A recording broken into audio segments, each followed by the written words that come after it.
सरकार लाई है विद्यार्थियों के लिए डिजिटल लाइब्रेरी। बच्चों के उज्जवल भविष्य के लिए बिहार सरकार है सदा अग्रसर और तैयार। कक्षा 1 से कक्षा 12 तक की सभी पाठ्य पुस्तक पूरक सामग्री एवं वीडियो अब शिक्षा विभाग बिहार सरकार द्वारा विकसित पोर्टल पर है उपलब्ध।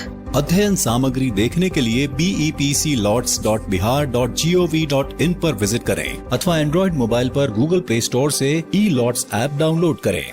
शिक्षकों, अभिभावकों एवं बच्चों से अनुरोध है कि इस ई-लाइब्रेरी का। हेलो बच्चों, कैसे हैं आप? जैसा कि आपको पता है, अभी हमारे स्कूल बंद हैं और हम लोग अपनी पढ़ाई मेरा दूरदर्शन मेरा विद्यालय के माध्यम से कर रहे हैं। इस कार्यक्रम में हम लोगों के लिए रोजाना शाम 4 बजे से 5 बजे क्लास 3 से 5 की पढ़ाई होती है, जहां हम मजेदार ढंग से अपनी पढ़ाई करते हैं और नई नई बातें सीखते हैं। साथ ही ज़रूरी बातों को अपनी कॉपी में नोट भी करते हैं। और यह सब होता है अपने मम्मी, पापा और घर के अन्य बड़ों के साथ बैठकर। तो तैयार है ना आज भी अपनी कॉपी और कलम के साथ? अब चलिए देखते हैं आज हम लोग क्या क्या सीखने वाले हैं। आज हिंदी की कक्षा में फिर खुलेगा कहानियों का खजाना और हम लोग देखेंगे एक कहानी जिसका नाम है सतरंगिया। फिर पढ़ाई करेंगे अक्षर खड़ी की। उसके बाद खेलेंगे एक मज़ेदार खेल what do you mean.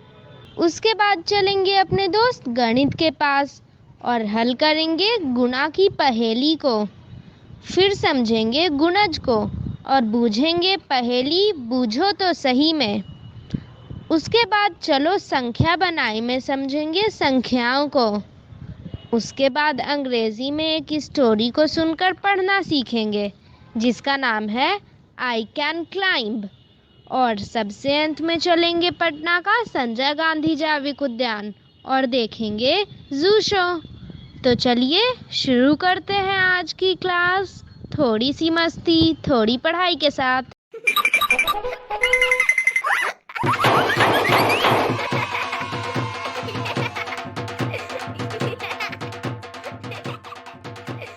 Hello दोस्तों, स्वागत है आपका हमारे इस टीवी शो में जिसका नाम है थोड़ी सी मस्ती थोड़ी पढ़ाई। खेल खेल में कुछ सीखने का वक्त हो गया है और हम आपके लिए आज फिर से एक मनोरंजक सी हिंदी कहानी लेकर आए हैं।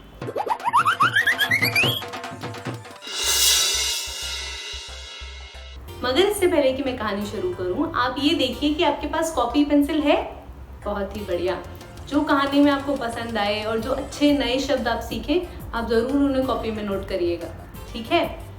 हिंदी की एक कहानी आपके लिए पेश है। बिट्टू की काकी, जरा देखो तो हमारी बिट्टू खिड़की के पास बैठकर इतने ध्यान से क्या देख रही है। जरूर खेत में लहराती फसल देख रही होगी और साथ ही अलग अलग रंग भी खोज रही होगी। काका काकी, मैं बाहर खेतों में हरे हरे धान, लाल पीले फूल देखकर आ रही हूँ। वाह बिट्टू, तुमने तो बहुत सारे रंग देख लिए। हाँ काका, मैं सभी रंगों के नाम भी जानती हूँ। और बिट्टू की काकी, क्या तुम भी सभी रंगों के नाम जानती हो? हाँ बिट्टू के काका, जरूर। तो बताओ। लाल, हरा, पीला, हाँ, और कौन से होते हैं? मैं मदद करती हूँ। हाँ हाँ बिट्टू। नीला, बैगनी, जामुनी, नारंगी। बिट्टू और बिट्टू की काकी, तुम दोनों ने तो मिलकर 7 रंगों के नाम बता दिए। काका, मैं और भी रंगों के नाम जानती हूँ, लेकिन ये 7 रंग मुझे बहुत पसंद है। और मुझे भी। अच्छा, तो तुम दोनों ने कभी इन 7 रंगों को एक साथ देखा है? हाँ काका, एक बार मैं अपने दोस्तों के साथ बगीचे में खेल रही थी। अचानक बारिश होने लगी। थोड़ी देर बाद बारिश रुक गई और हम फिर खेलने लगे। तभी राजू ने कहा, वो देखो, आसमान में एक साथ कितने सारे रंग हैं। क्या तुम जानती हो वो क्या था? मैं पहले नहीं जानती थी, पर अब जान गई हूँ।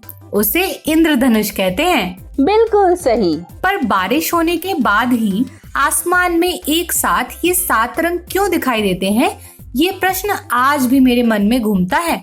तुम्हारे प्रश्न के जवाब जानने के लिए सुनते हैं यह कहानी।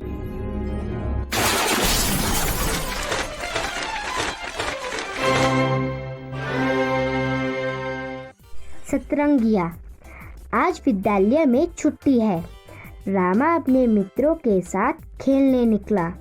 राहुल बोला, आज चोर सिपाही खेलेंगे। नहीं, कबड्डी खेलेंगे, रानी बोली। तभी करीम बोल उठा, उधर देखो, आसमान में कई रंगों वाला गोला दिख रहा है। अरे यह तो हाथी की सूंड है जो जमीन से पानी सोखती है। लगता है खूब बारिश होगी। रिंकी चहक उठी, नहीं रे, अब बारिश नहीं होगी। हाथी की सूंड ने सारा पानी समुद्र में गिरा दिया है। रामा बोला, क्यों? हाथी ऐसा क्यों करेगा? बच्चों का शोर सुनकर वहां रमन चाचा पहुंच गए। क्या हो रहा है? बच्चों ने उनको सारा किस्सा सुना डाला। रमन चाचा हंस पड़े। यह इंद्रधनुष है। इसमें 7 रंग होते हैं, बैंगनी, जामुनी, नीला, हरा, पीला, नारंगी और लाल। ये रंग सूर्य की किरणों में मौजूद होते हैं। वर्षा के बाद हवा में पानी की बूंदें लटकती रहती है। जब सूर्य की किरणें इन बूंदों को भेजती हुई ज़मीन पर पहुंचती है तो ये 7 रंग अलग हो जाते हैं और आकाश में धनुष के आकार में दिखाई देने लगते हैं। इसलिए हम इसे कहते हैं सतरंगिया। चाचा की बात पूरी होने से पहले ही बच्चे चिल्ला पड़े। चाचा को भी इंद्रधनुष का यह नया नाम अच्छा लगा। काका, कहानी सुनकर तो बहुत मजा आया और मुझे मेरे सवाल का जवाब भी मिला। शाबाश बिट्टू। तो बताओ इंद्रधनुष कैसे बनता है? काका, बारिश होने के बाद हवा में लटकती बूंदों में से जब सूरज का प्रकाश धरती पर पड़ता है तो वो 7 रंगों में अलग अलग हो जाता है। ये 7 रंग सूरज की किरणों में ही मौजूद होते हैं। बच्चों ने सतरंगिया नाम किसको दिया? बच्चों ने सतरंगिया नाम इंद्रधनुष को दिया। बच्चों, अब बारी है आपकी। आप भी निम्नलिखित प्रश्नों के उत्तर दीजिए और घर के सदस्यों को बताइए। पहला प्रश्न, इंद्रधनुष में शामिल 7 रंगों के नाम बताइए। दूसरा प्रश्न, चाचा जी ने इंद्रधनुष के बारे में बच्चों को क्या बताया? तीसरा प्रश्न, आप एक इंद्रधनुष बनाइए, उसे अपने मनपसंद रंगों से सजाइए और उसके बारे में कुछ लिखिए। काका, कहानी के बाद खेल हो जाए।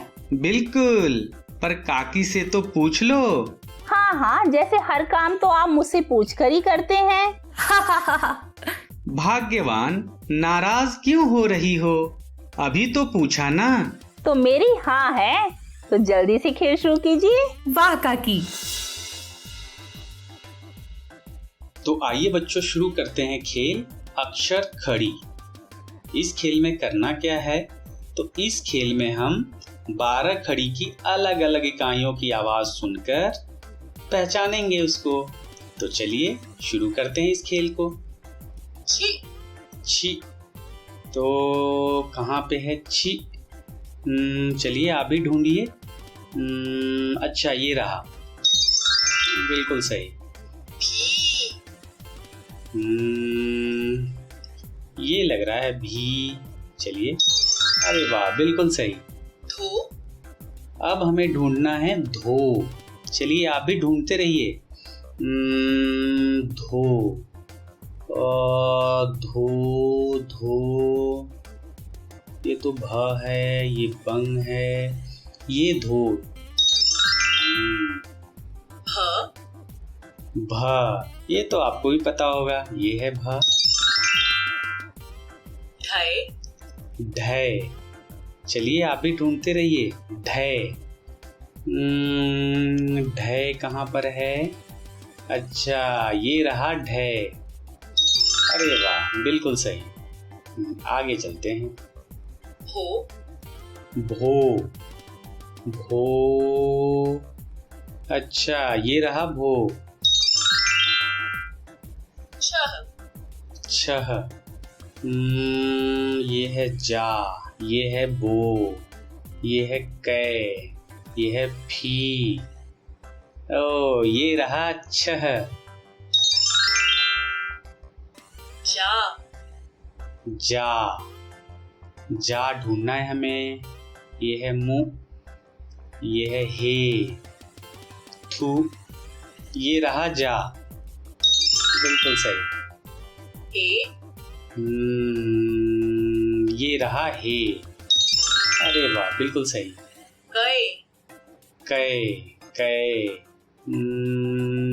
ये है क, तो ये मात्रा है ऊपर, कै। चलिए आगे चलते हैं। बी। चलिए इसमें बी ढूंढते हैं। ये है धा, ये है जंग, ये है भंग, दु, भा, शी, वो, शो। तो ये रहा बी। बिल्कुल सही। जंग। ये तो अभी ये रहा। दु। चलिए ढूंढिए, आप भी ढूंढते रहिए। दु। ये लग रहा है, चलिए देखते हैं। अरे वाह, बिल्कुल सही। शी। ये है शायद, देखते हैं। ओहो, शो। अच्छा, शो है ये। चलिए आगे चलते हैं। फौ। तो फौ कहाँ पर है? ये तो टे है, ये है ती, भा, सी, गी, कू, डौ, फौ। ये रहा फौ। अरे वाह। भा। ये तो पता है, ये है भा। डौ। डौ डौ डौ किधर है? डौ। हाँ, ये रहा डौ। लह। लह। देखिए इसमें कहाँ पर है लह? ये लग रहा है ल है, तो यही ल है। अरे वाह, बिल्कुल सही। टे। ये रहा टे। चलिए आगे चलते हैं। कंग। कंग। ये है कंग। ये लग रहा है मुझे, आपको क्या लगता है? चलिए देखते हैं। ओहो, अब हमें ढूंढना है, क्या है? धे। धे। धे कहाँ पर है? धे धे धे। ये शा है, ये घौ घौ। ये है ठे, और ये है फे, और ये है दी, और अपने को ढूंढना क्या है? धे। तो ये रहा धे। बिल्कुल सही। अपने को अब ढूंढना है भी, तो ये तो शा है, ये है दी, और ये है, अच्छा ये रहा भी। बिल्कुल सही। शा। अब अपने को ढूंढना है शा, ये रहा शा। चलिए आगे चलते हैं। खेल समाप्त।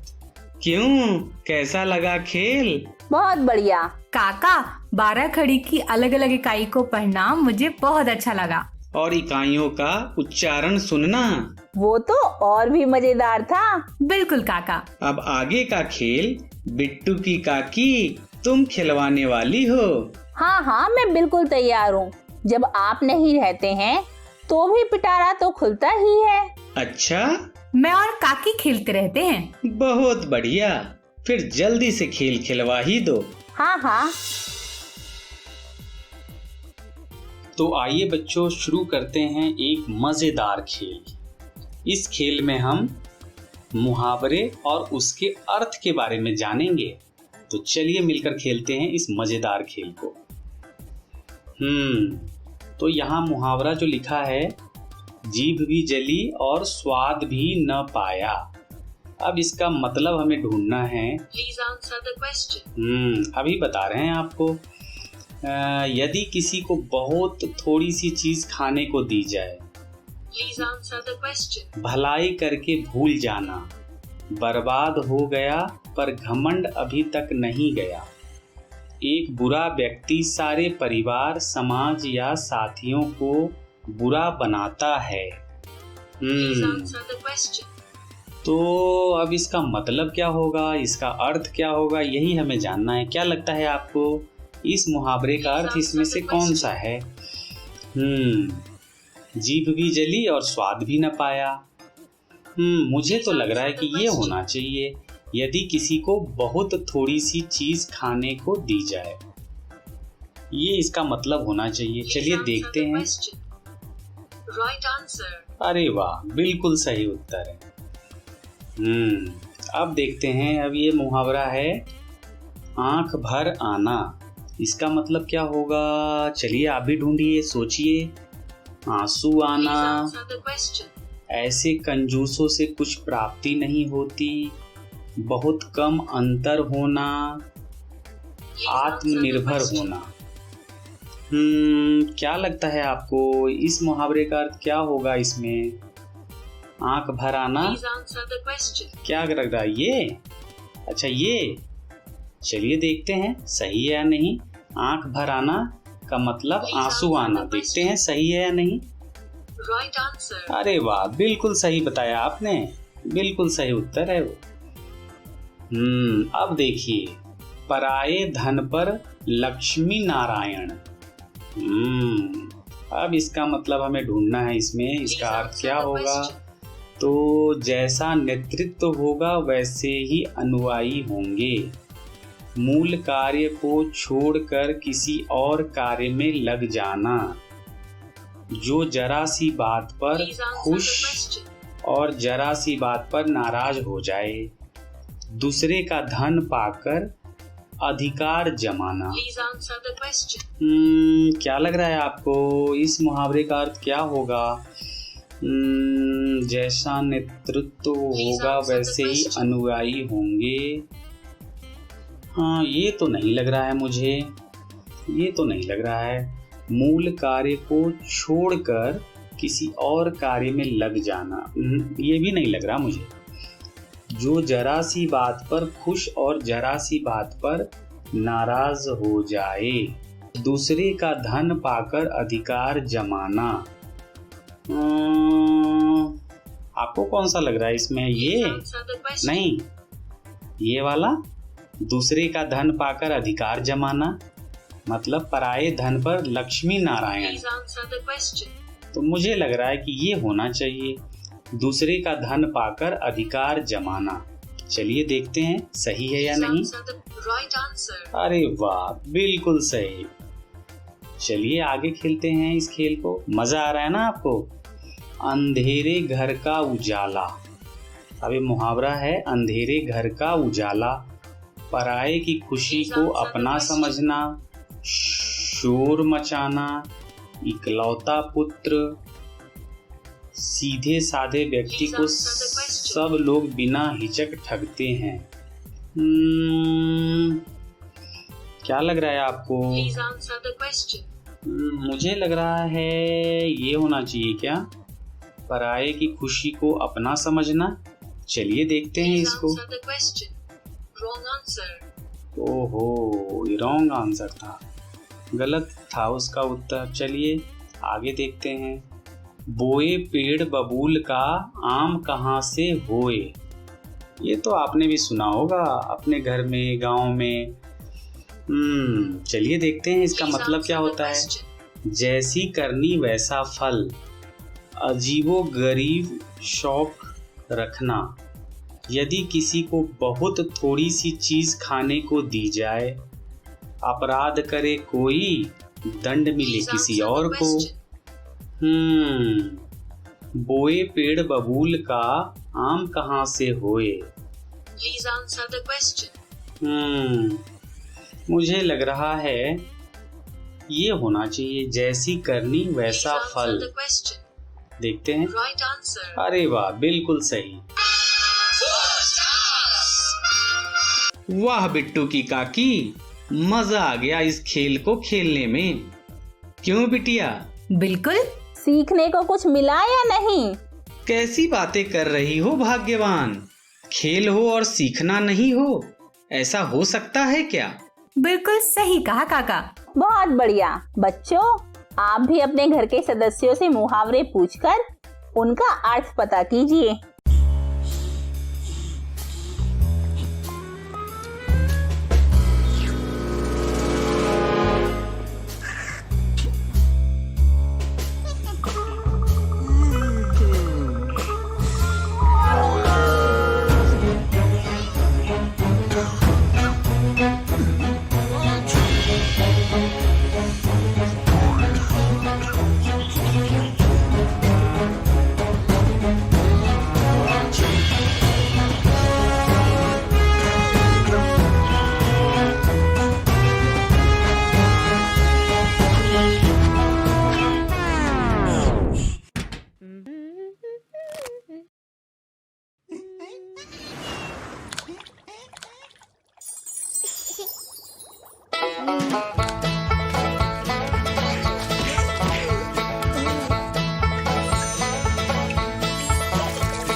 आपको कहानी अच्छी लगी?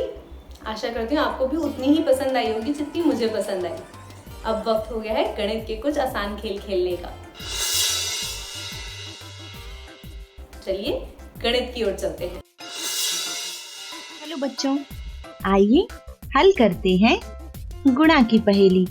देखते हैं गुणा में हमारे पास आज कौन कौन से सवाल हैं जिन्हें हमें हल करना है। तो शुरुआत करते हैं गुणा की पहेली की। ये रही हमारी पहेली, इसे ध्यान से देखिए। चलिए अब इसे हम हल करते हैं। 11 गुना 10 बराबर कितना होगा? देखिए सबसे पहले तो इकाई पर शून्य है जिसे हम लिख लेंगे और 11 एकम 11, हमें मिला 110। अब आगे बढ़ते हैं, आगे हल करते हैं कॉलम को। तो देखिए 10 का गुना हमें 15 में करना है। फिर से वही बात, इकाई का शून्य उतार देंगे और 15 एकम 15, तो मिला 150। चलिए अब हम अगली पहेली हल करते हैं। 15 का गुना अगर 6 में किया तो क्या आएगा?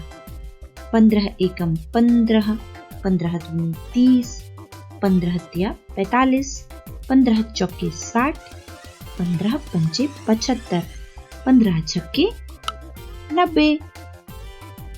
चलो अगला हल करते हैं। हमारे 3 बक्से तो भर गए। अब अगला देखते हैं कौन सा है। 6 का गुना हमें किस में करना है? 3 में करना है। तो 6 का गुना 3 में करो, 6 का पहाड़ा 3 बार पढ़ो। या दोस्तों 3 का पहाड़ा 6 बार पढ़ो। चलो शुरू करते हैं। 6 एकम 6, 6 दूनी 12, 6 तिया 18। अब अगला हल करते हैं। ये रहा अगला, 35 का हमें 3 में गुना करना है। फिर वही बात, 3 5 15, 15 के 5 हासिल 1, फिर 3 तिहाई 9 और 1 10, तो मिलकर हुआ 105। अब किसे हल करें बताओ? चलो ठीक है, पंक्ति को हल कर लेते हैं जो नीचे है। 9 का गुना किस में किया जाए कि हमें प्राप्त हो 18। क्या करेंगे दोस्तों? 9 का पहाड़ा इस तरह पढ़ो कि 18 मिल जाए। चलो देखते हैं। 9 एकम 9 और 9 दूनी 18 हो गई। अब आगे बढ़ते हैं। अब हमारे पास कितने बक्से हैं जिन्हें हमें भरना है? 1 2 3 4 और एक 5 बक्सों में प्रश्नवाचक चिन्ह है। उन्हें हल करते हैं। सबसे पहले यहाँ पे देखिए 15 का गुना किसमें किया जाए कि 105 प्राप्त हो। तो किसमें करने पर 105 आता है 15 का गुना? अगर आपसे 15 का पहाड़ा आता है तो आप इसे आसानी से कर सकते हैं। सही कहा दोस्तों, 15 सत्ते 105 होता है। चलो अब किसे हल करें? आइए हल करते हैं पंक्ति को। देखिए क्या करना है हमें? हमें 7 का पहाड़ा पढ़ना है। और कितने बार? 2 बार। 2 बार पहाड़ा पढ़ने पर कितना आएगा? 7 एकम 7 और 7 दूनी 14। चलो अब किसे हल करें? ये रहा। 14 का पहाड़ा पढ़ो। कितने बार? 2 बार।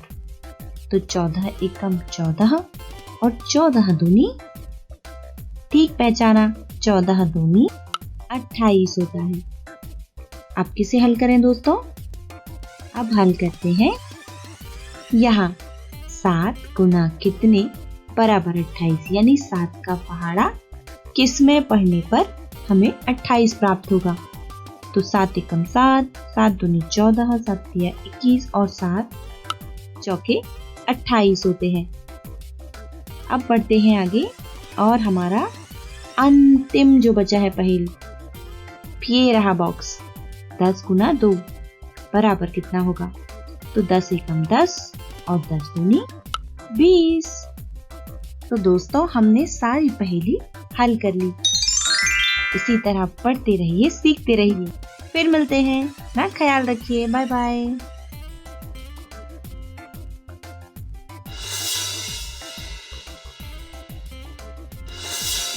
गुणज।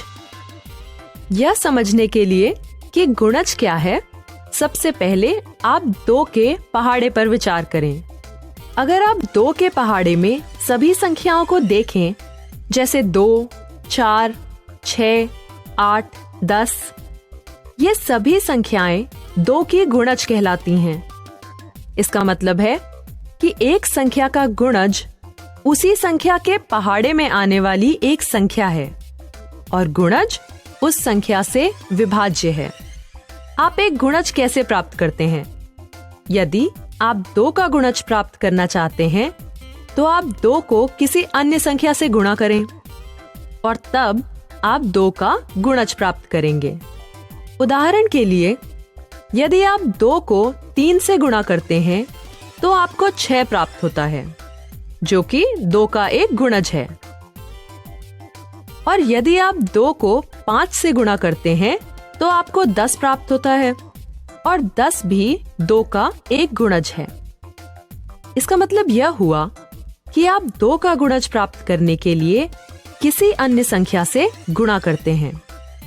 इसी तरह यदि आप 3 के पहाड़े पर नजर डालें तो 3 के पहाड़े में सभी संख्याएं जैसे 3, 6, 9, 12, 15 इत्यादि सभी संख्याएं 3 की गुणज कहलाती हैं। इसका मतलब है अगर मैं 3 और किसी अन्य संख्या से गुणा करके कोई संख्या प्राप्त करती हूँ तो वह संख्या हमेशा 3 की एक गुणज होगी। उदाहरण के लिए, जब मैं 3 और 10 को गुणा करती हूँ, 3 बार 10 30 होते हैं। 30 3 का गुणज है। क्यों? क्योंकि 30 लिखा जा सकता है 3 गुणा कुछ संख्या। अब आओ विचार करें। 3 गुणा 5 बराबर 15, क्योंकि 15 को 3 गुणा 5 लिखा जा सकता है। 15 3 का एक गुणज है और 15 5 का भी एक गुणज है। चलो अब विचार करें। 3 गुणा 4 बराबर 12। 3 बार 4 12 होते हैं। 12 3 का गुणज है और 12 4 का भी एक गुणज है। लेकिन हम जानते हैं कि 12 को 6 बार 2 के रूप में भी लिखा जा सकता है। ठीक, मैं लिख सकती हूँ कि 2 गुणा 6 बराबर 12। इसका मतलब है कि 12 2 और 6 का गुणज है और इसके साथ साथ ही 3 और 4 का भी गुणज है। इसका मतलब है कि 12 3 4 2 और 6 का गुणज है। अब चलो वापस 15 की तरफ चलते हैं। हम जानते हैं कि 3 बार 5 15 होते हैं, लेकिन क्या मैं लिख सकती हूँ कि 15 बराबर है 1 गुणा 15 के?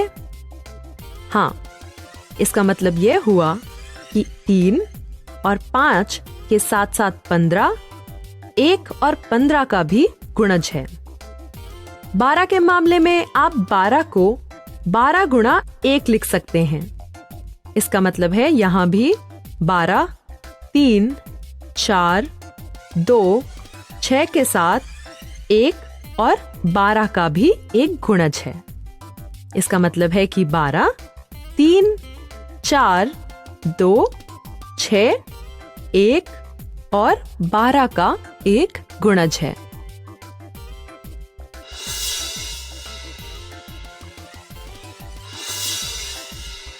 हेलो दोस्तों, कैसे हैं आप सब? आज के खेल के अंक में आपका स्वागत है। दोस्तों, अभी आपने गुणज और गुणनखंडों के बारे में सीखा है, तो चलिए देखते हैं कि आप गुणनखंड और गुणजों को कितना समझ पाए हैं। चलिए जल्दी से हम अपना खेल शुरू करते हैं और देखते हैं कि आप गुणज और गुणनखंडों को सही से बूझ पाते हैं या नहीं। हमारा पहला सवाल है कि क्या 81 3 का गुणज है? तो इसे हम कैसे देख सकते हैं? 81 को 3 से भाग दीजिए। अगर 81 3 से पूरी तरह विभाजित हो जाता है तो इसका मतलब होगा कि 3 81 का एक गुणनखंड है, या हम ये कह सकते हैं कि 81 3 का गुणज है। तो भाग देने पर क्या शेषफल कुछ बचा? जी नहीं, 81 3 से पूरी तरह विभाजित हो जाता है, तो इसका मतलब है कि 81 3 का गुणज है। तो हमारा उत्तर होगा हाँ, ये बिल्कुल सही है। अगला सवाल है कि क्या 991 गुणज है 9 का? तो जल्दी से 991 को भी 9 से भाग दीजिए। अगर ये पूरी तरह विभाजित हो गया तो 991 9 का गुणज है, और अगर नहीं तो नहीं है। 991 को जब हम 9 से भाग दे रहे हैं तो हमारे पास कुछ शेषफल बच रहा है, ये पूरी तरह से विभाजित नहीं हो रहा। तो इसका मतलब हुआ कि 991 9 का गुणज नहीं है। हमारे अंक बढ़ गए। चलिए अगला सवाल देखते हैं। अगला सवाल है कि 6 के गुणज बताएं जो कि 30 और 60 के बीच में हो। तो 6 के गुणज कौन से हो सकते हैं 30 और 60 के बीच में? जल्दी से हम 6 का पहाड़ा पढ़ते हैं। 6 पंजे 30, 6 छिके 36, 6 सते 42, 6 अठे 48, 6 नाए 54 और 6 दाए 60। तो 30 और 60 के बीच में 6 के कौन कौन से गुणज आए? 36, 42, 48 और 54। तो ये जो बीच वाला समूह है 36, 42, 48 और 54, ये हैं 6 के गुणज जो 30 और 60 के बीच में आ रहे हैं। हमारा ये उत्तर भी बिल्कुल सही है। अगला सवाल है कि 25 और 30 गुणज हैं। सोचिए इसका उत्तर क्या होगा? 15, 10 या 5? अगर हम 25 और 30 को 15 से भाग देते हैं तो 30 तो 15 से पूरी तरह विभाजित हो जाएगा, लेकिन 25 नहीं हो पाएगा। तो यानी कि 15 इसका उत्तर नहीं है। बात करते हैं 10 की, तो 10 भी 30 को तो पूरी तरह विभाजित कर देगा, लेकिन 25 को नहीं कर पाएगा। अब बारी है 5 की, तो 5 पंजे 25 और 5 छिके 30, यानी कि 25 और 30 दोनों ही 5 से पूरी तरह विभाजित हो जाते हैं। तो इसका मतलब 25 और 30 दोनों गुणज हैं 5 के। हमारा ये उत्तर भी बिल्कुल सही है। चलिए अगला सवाल देखते हैं। अगला सवाल है कि 37 और 38 गुणज हैं, 1 के, 37 के या 38 के। तो इसका जवाब क्या होगा, आप बता सकते हैं? जी, इसका जवाब होगा 1। एक ही ऐसी संख्या है जो 37 का भी गुणनखंड है और 38 का भी। अगला सवाल है कि 7 के गुणज बताएं जो कि 10 और 40 के बीच में हो। तो इसके लिए हम पढ़ेंगे 7 का पहाड़ा, और 7 के पहाड़े में जो भी संख्याएं 10 और 40 के बीच में होंगी वो सभी 7 के गुणज होंगे। तो 7 एकम 7, 7 दूनी 14, 7 तिये 21, 7 चौके 28, 7 पंजे 35 और 7 छिके 42। तो 10 और 40 के बीच में आए 14, 21, 28 और 35, ये हैं इस समूह में 14, 21, 28 और 35। तो इसका मतलब है ये चारों संख्याएं 7 के गुणज हैं। दोस्तों, मुझे उम्मीद है कि आपको ये खेल पसंद आया होगा। आप घर पर रहिए और सुरक्षित रहिए। हम ऐसे ही नए नए खेल लेकर आते रहेंगे और आपको ढेर सारी नई बातें सिखाते रहेंगे। धन्यवाद।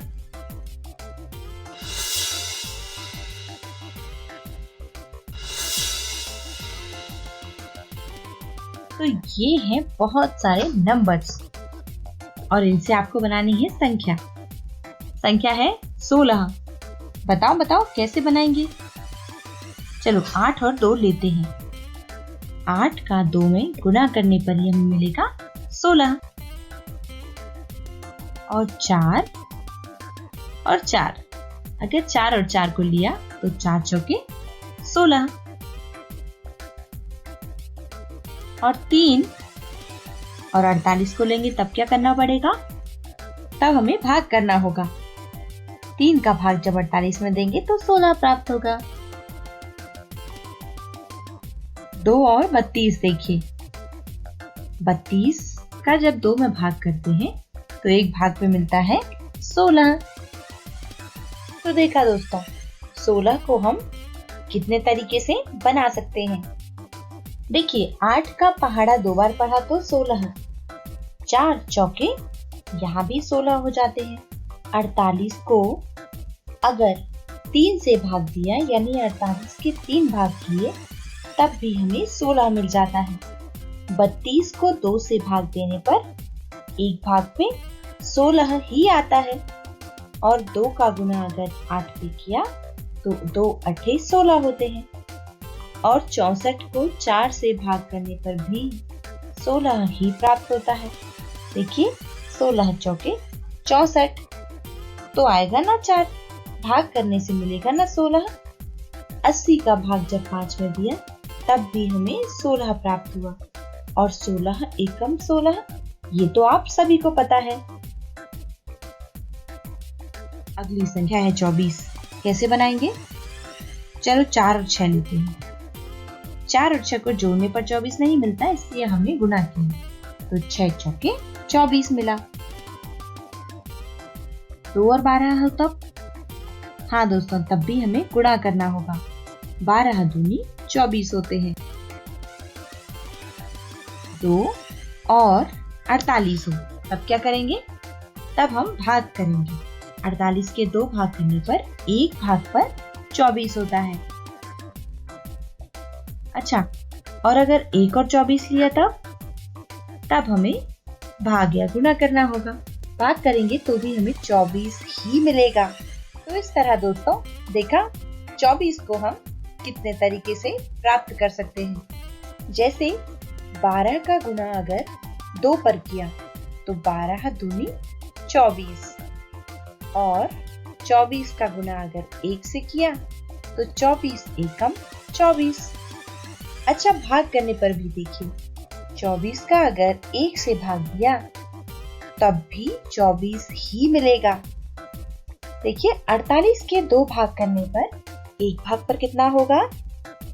बिल्कुल ठीक, 48 के अगर 2 भाग किए तो 1 भाग पर हमें 24 ही मिलेगा। और देखिए 8 का गुना 3 में करने पर 24 मिलता है। 8 तिया 24 होता है।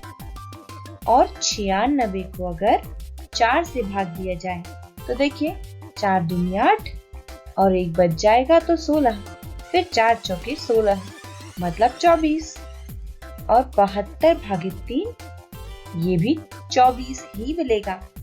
4 का 6 में गुणा करके देखो आया ना 24। तो इस तरह हम एक ही संख्या को कई तरीके से प्राप्त कर सकते हैं, जोड़कर, गुणा करके, भाग करके या घटा के। करके देखिए दोस्तों, फिर मिलेंगे। Bye bye.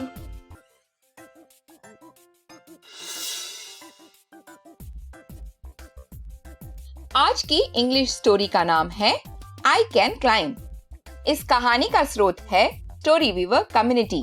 इस कहानी की लेखिका है मिनी श्रीनिवासन। इसका अनुवाद किया है मनीषा चौधरी ने और इस कहानी के चित्रकार हैं देवल Maniyar.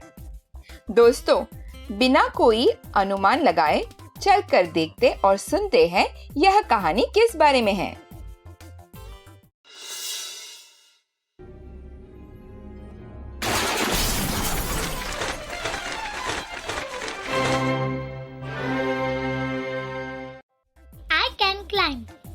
I am a big boy now. I can climb up the steps, but I cannot climb down again. I can climb on a chair, but I cannot climb down again. I climb onto the chair and then on the table, but I cannot climb down again. Papa, Papa! I shout. Papa laughs. Sonu, learn to climb down. He says, I am afraid, but I do not cry. Slowly, I get down from the table and down from the chair. At last, I have learned to climb down too.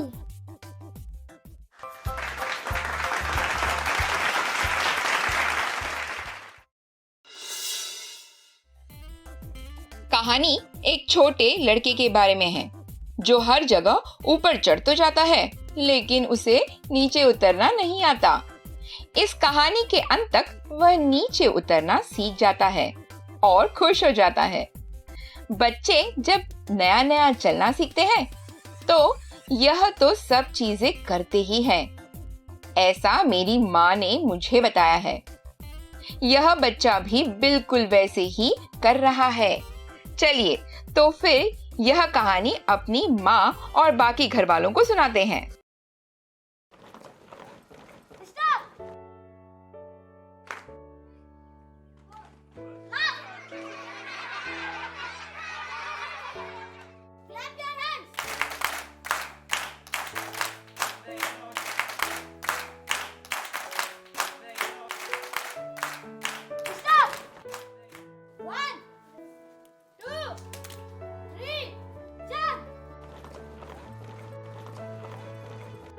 कितना अच्छा लग रहा है जी आज। अपना पिंटू जो हमेशा पीछे खड़ा रहता था वो सबको सिखा रहा है। हम कहे थे ना, हम पूछेंगे तो वो सीखेगा। पिंटू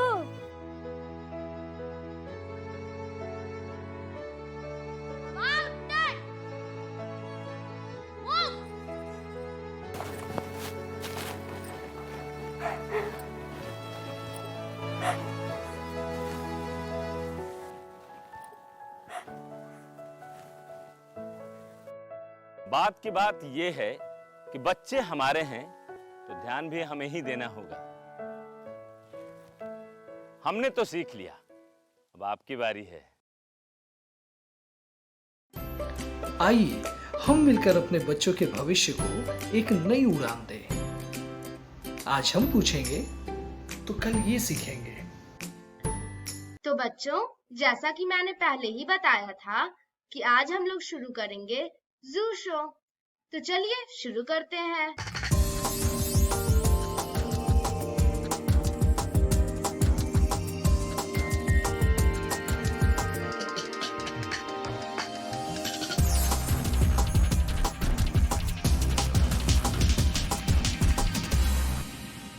नमस्कार, संजय गांधी जैविक उद्यान के जू आउटरीच प्रोग्राम में एक बार फिर आपका स्वागत है। आइए आज चलते हैं स्नेक हाउस यानी सांप घर में।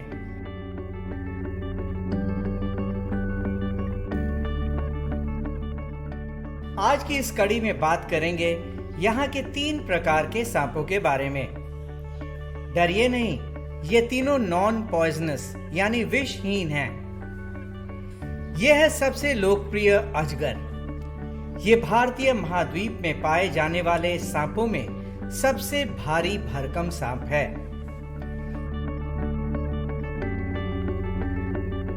एक वयस्क अजगर की औसत लंबाई 14 फीट और वजन 50 किलोग्राम तक होता है। अजगर, जिसे अंग्रेजी में पाइथन कहते हैं, ज्यादातर उजले या पीले रंग के होते हैं।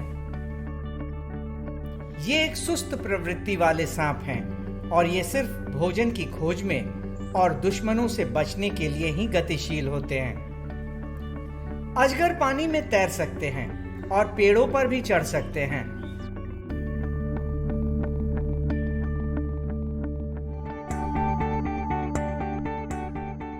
इनका मुख्य भोजन छोटे स्तनधारी जंतु, पक्षी और सरीसृप यानी रेप्टाइल्स होते हैं।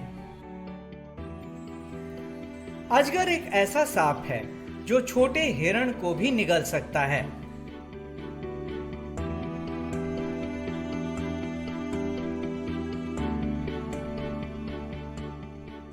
अजगर सामान्यतः 8 से 100 अंडे देते हैं और 48 से 69 दिनों के बाद सपोला निकलता है।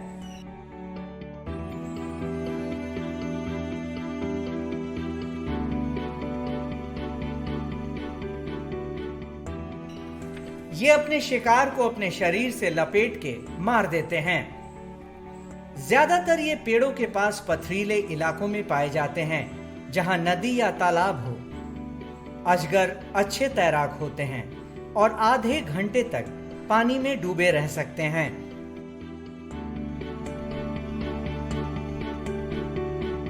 जैसा कि हम जानते हैं कि स्नेक हाउस हमेशा से ही दर्शकों के बीच में काफ़ी ज़्यादा आकर्षण का केंद्र रहा है।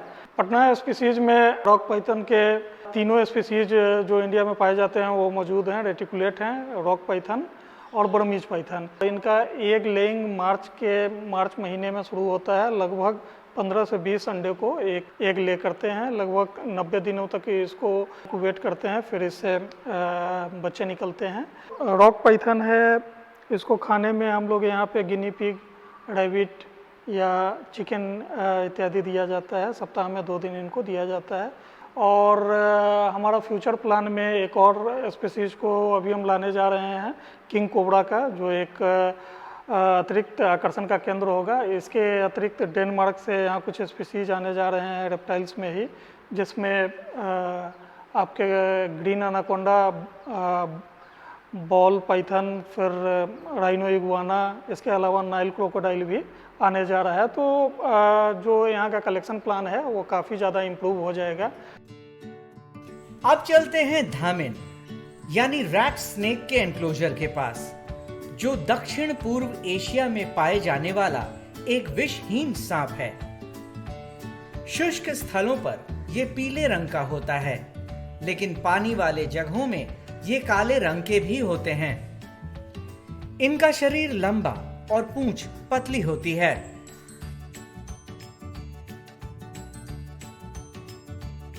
इनकी औसत लंबाई 1.6 से 2 मीटर तक की होती है और ये तकरीबन 11 सालों तक जिंदा रहते हैं। ये ज्यादातर चूहे खाते हैं, इसीलिए इन्हें रैट स्नेक भी कहा जाता है।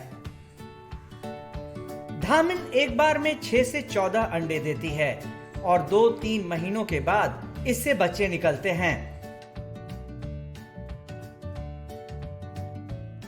अब चलिए सैंड बोआ की तरफ। 2 मुंहा सांप के नाम से मशहूर सैंड बोआ ईरान, पाकिस्तान और भारत में पाए जाते हैं। ये विषहीन सांप हैं जो बेहद शर्मीले होते हैं। ये रेतीले मिट्टी में रहना पसंद करते हैं। ये सैंड बोआ इतने सीधे होते हैं कि आप इन्हें हाथ में भी उठा सकते हैं। इस सांप का मुंह और पूंछ एक जैसा होता है, इसीलिए इसे 2 मुंहा के नाम से जाना जाता है। संजय गांधी जैविक उद्यान में 2 प्रकार के सैंड बोआ हैं, एक कॉमन सैंड बोआ और एक रेड सैंड बोआ। जैसा कि नाम से ही है सैंड बोआ, ये प्रायः बालू और मिट्टी में मिलते हैं। इन्हें 2 मुंहा सांप भी कहा जाता है। संजय गांधी जैविक उद्यान में सांपों सैंड बोआ के रख रखाव में काफ़ी ध्यान देना पड़ता है। बालू को हम लोग मेंटेन करते हैं, इसके केज की सफाई की जाती है। बालू पूरा प्रॉपर मेंटेन करके उसका तापमान जो है स्थिर तापमान पे रखा जाता है। भोजन के रूप में हम लोग इसे चूहा और गिनी पिग प्रदान करते हैं और उसी प्रकार से ऋतु के हिसाब से इनके रख रखाव में परिवर्तन होता रहता है। जाड़े के ऋतु में इनके शरीर के तापमान को व्यवस्थित करने के लिए पर्याप्त ऊष्मा दी जाती है, गर्मी प्रदान किया जाता है। उसी प्रकार गर्मी के मौसम में इन्हें ठंड प्रदान करने के लिए पानी की व्यवस्था की जाती है, ज़मीन को नमी प्रदान किया जाता है, पंखे इत्यादि की व्यवस्था की जाती है। आज की कड़ी में बस इतना ही। कल फिर मिलेंगे एक नए एनक्लोजर के पास। तब तक के लिए नमस्कार।